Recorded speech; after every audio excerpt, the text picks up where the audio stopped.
বিসমিল্লাহির রহমানির রহিম। আমরা একটি টমেটো গাছের যে পাতা ছেটে দিতে হয় সেখানে আমরা আসছি। এটা বাহুবলী গাছের টমেটো। তো গাছে ফাইনাল সার আমরা অলরেডি দিয়ে ফেলেছি। এখন আমরা এই যে তলের যে পাতাগুলো, এই যে পাতাগুলো আমরা অলরেডি ফুইনিং করে দিছি।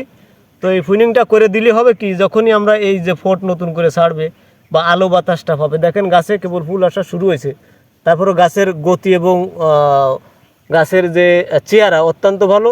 তো আসলে যারা এই গাছের গুঁড়ার পাতা কাটতে চান না, আমরা আসলে বলবো যে গাছের পাতাগুলো আপনারা ছেটে দিবেন। তাহলে এই বুড়ো যে পাতাগুলো থাকবে, এই পাতা থেকে আপনারা আর কোনো খাদ্য গ্রহণ করতে পারবেন না এবং গাছের ক্ষতি ছাড়া উপকারে আসবে না।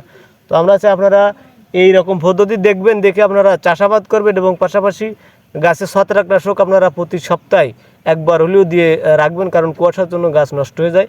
তো পদ্ধতি আমরা এবং গাছের যে আয়তন আপনারা দেখছেন যে 1.5 হাতের মাথায় কিন্তু এক একটা বাহুবলী নামের চারা রোপণ করা হয়েছে এবং প্রত্যেকটা গাছ রোগ মুক্ত গাছ। তো আসলে আমরা চাই আপনারা এই পদ্ধতি দেখে চাষাবাদ করবেন এবং আপনারা সারটা একবারে দিয়ে শেষ করবেন এখানে। এবং শুধু এখন শীতকালে একটু পানির অভাবটা বেশি দেখা দেবে, পানি আপনারা দিবেন। তো আসলে আমাদের সাথে ভিডিওয়ে থাকবেন এবং পাশাপাশি আমরা পরামর্শ প্রদান করে থাকি। ধন্যবাদ।